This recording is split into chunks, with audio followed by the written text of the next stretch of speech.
একের পর এক উইকেট, উড়ে যাচ্ছে প্রতিপক্ষের স্ট্যাম্প।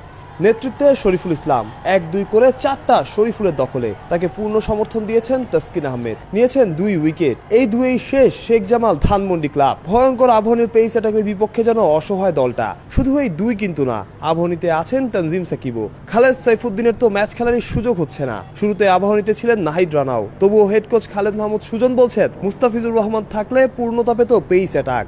ওদের পারফরমেন্সের কথা বলছে না, the both bowling so well. আমি মনে করি যে আবাহনী সবচেয়ে বড় স্ট্রেন্থ আমাদের ছিল এবার আমাদের পেস অ্যাটাকটা। আসলে বাইরে আমার সাইফুদ্দিন এবং খালেদ বসে আছে, নাহিদ রানা এই টিমেই ছিল, ওকে শাহিনপুকুরে দিতে বাধ্য হয়েছি যে ছেলেটা খেলুক গিয়ে। তাহলে আমাদের পেস অ্যাটাক এত স্ট্রং যে বাংলাদেশের পেস অ্যাটাকই বলা যায়, বাংলাদেশের সেরা পেস অ্যাটাক এখন যারা খেলে। অথবা মুস্তাফিজ আমার থেকে থাকলে পুরাটা হইতো, বাট আমি মনে করি যে বোথ আর bowling very very well, Taskin and Shoriful. Saifuddin টুর্নামেন্টের শুরুটা করেছিলেন দুর্দান্ত।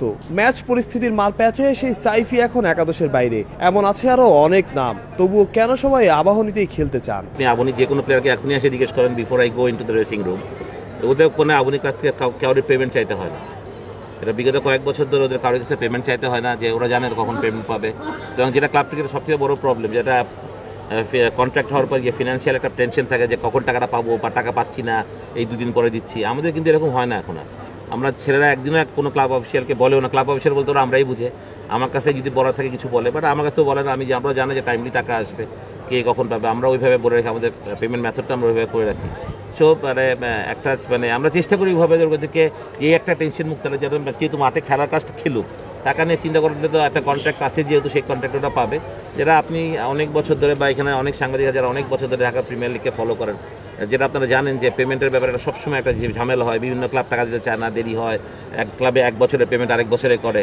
তো আমরা এটা করি না। আমরা এটা বিগত 7-8 বছর ধরে, আমার মনে হয় না আমি আবাহনী জয়েন করার পর আমি আস্তে আস্তে এগুলো চেঞ্জ করার চেষ্টা করেছি।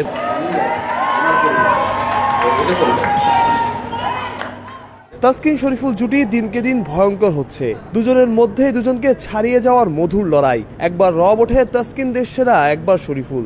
বাংলাদেশ ক্রিকেটের জন্য এমন মধুর প্রতিদ্বন্দ্বিতার চাইতে ভালো আর কি বা হতে পারে?